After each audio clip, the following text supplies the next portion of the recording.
All right, everybody, welcome back. Today we're going to be talking about elimination day 2. So yesterday we kind of looked at like the easiest situations, and those easy situations always happen whenever you had two of the same number but with opposite signs. Today we're going to see what happens if we don't have opposite signs. So in this particular problem, we can see that we already have 3y and 3y. The issue is one of them is positive and one of them is negative. So whenever this happens, we're going to have to do an extra step in order to solve it.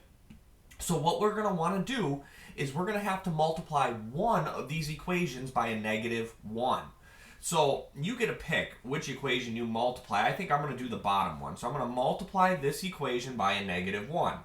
Now when I do that, my top equation is not going to change at all. It's going to stay actually exactly the same. While my bottom equation, negative 1, is going to multiply to everything, which basically flips the signs. So now this will be a minus 3x, a minus 3y, and a plus 18 over here at the end. Now at this point, we've set the problem up the way we wanted it to be, where we have 3y and negative 3y, so that when I add these cancel. So now we want to come over here, and we want to add. If I have 5x, take away 3x, that would leave me with 2x. 3y plus a negative 3y would cancel out. And then if I have negative 14 and I add 18, I would be left with 4. Now, to finish this up, we still need to solve for x and y. So we're going to divide by 2 and divide by 2. And look, we find x equals 2. Now, as we continue on with this process, we still need to figure out what y was. So now pick whichever equation you want to work with. I think I'm going to work with the original bottom one. So I'm going to get rid of all my extra, and I'm going to work with the bottom equation. So I'm going to recopy it exactly like it was shown to me. 3x plus 3y is equal to negative 18. And then wherever we see an x, we're going to put that 2. So if I take 2 and I plug it in, I'm going to have 3 times 2 plus 3y is equal to negative 18. Then we just need to solve. 3 times 2 is 6. So I get 6 plus 3y is equal to negative 18. Then I'm going to subtract 6 from both sides. That's going to leave me with 3y is equal to negative 24. And then last but not least, to get y alone, this is where we want to divide by 3 and divide by 3. And when I do that, I find out that y, negative 24 divided by 3, will be a negative 8. So we figured out what x is and we figured out what y is, so we're done with our problem. Remember, the only difference here is our first step is not adding. Our first step has to be to look at these two terms and make sure they cancel out before we do anything else. If they don't cancel out, we're going to have to make some changes right away. Here's another problem. In this problem, again, we have a positive 3y and a positive 3y. These are really close to canceling out, but they're not going to because they're both positive right now. So I need to make one of them negative. So here's what I'm going to do. I'm going to multiply. You get to pick it. I think I'm going to multiply the bottom one by a negative 1. Because that's going to flip that 3y to negative 3y. So my top equation is going to stay the same this time. And my bottom equation is going to be a negative 2x minus 3y and minus 24. Now when I come over here and I add these together, negative 6x plus a negative 2x will give us 4x. Now if we look at these middle ones, positive 3y and negative 3y, those two cancel one another. And then over on the other side, if I have 24, take away 24, that would give me 0. Now we do still need to finish solving, so to get x alone, we're going to divide by 4 and divide by 4. And we'll find out that x is equal to 0. Great job. We figured out one of our answers. Now we got to go find the other one. So you get to pick whichever equation you want to work with. I think I'm going to work with the original bottom equation. So I'm going to recopy that. Since I know x is 0, I'm going to put a 0 where the x is.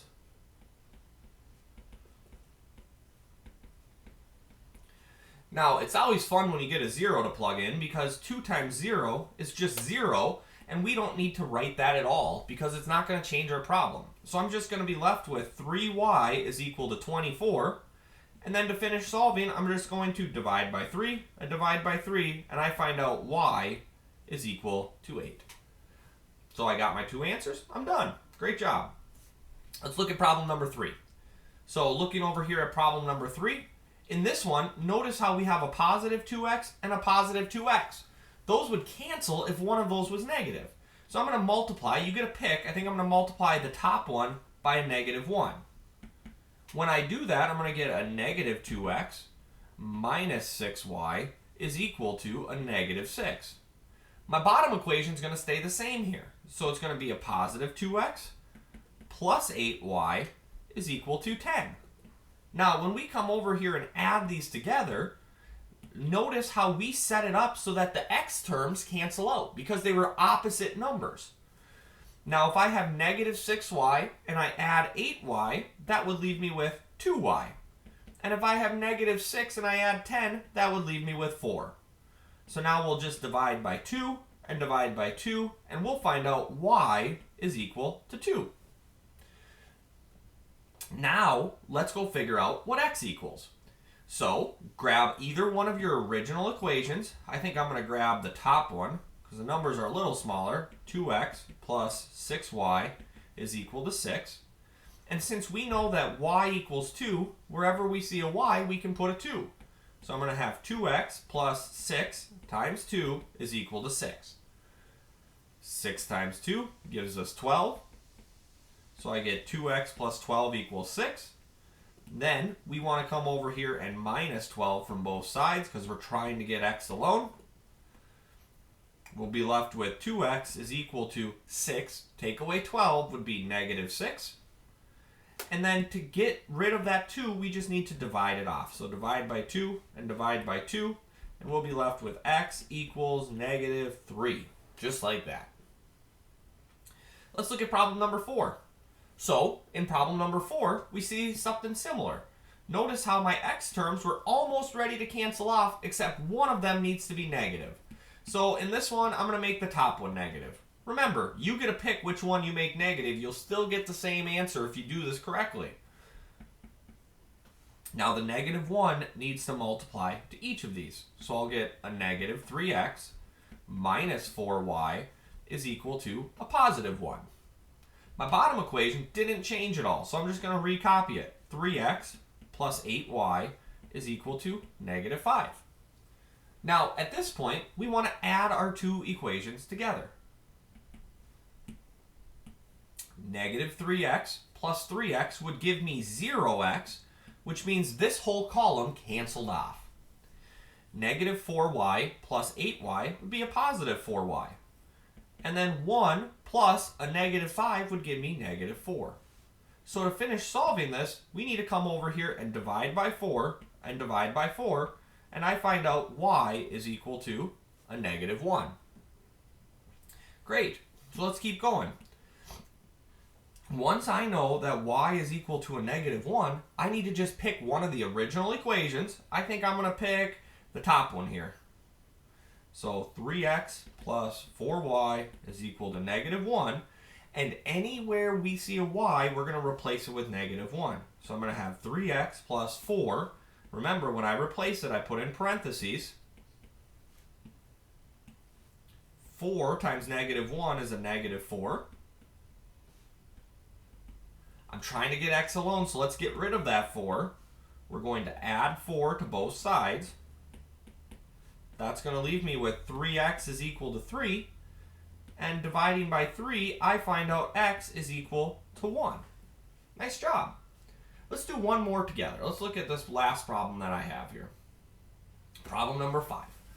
The first thing you need to do is figure out which equations or which columns about ready to be canceled. And in this one's really close. They're both the same number, we just need them to be opposite signs. So I'm going to make the bottom one negative in this problem. So I'm going to multiply this whole equation by negative 1. Now my top equation doesn't change, it just stays exactly the same. Negative 1 times 5x will be negative 5x. Negative 1 times 8y will be minus 8y. Negative 1 times 21 will be minus 21. Now, I just want to add. Look at this x column. We set that up to get 0x, which is y. It cancels, guys. Good job. 3 take away 8y, or 3 plus a negative 8y will give us a negative 5y. And 11 plus negative 21 will give us a negative 10. We want to get y alone, so we got to divide by a negative 5 and divide by a negative 5, and we find out y is equal to negative 10 divided by a negative 5 will be a positive 2. Now let's get x. Pick whichever equation you want. I'm going to use the top equation and plug in 2 where you see a y. So I'm going to have 5x plus 3. There's my parentheses because I plugged it in that 2. 3 times 2 is 6. So I have 5x plus 6 equals 11. If I want to solve for x, I need to get rid of the 6. So I'm going to subtract 6 and subtract 6. I'm going to be left with 5x is equal to 5. Which means that if I divide by 5 and divide by 5, x equals 1. Thank you guys so much for watching the full video. If you have any questions or need any help, please don't hesitate to reach out. Have a good day, everybody.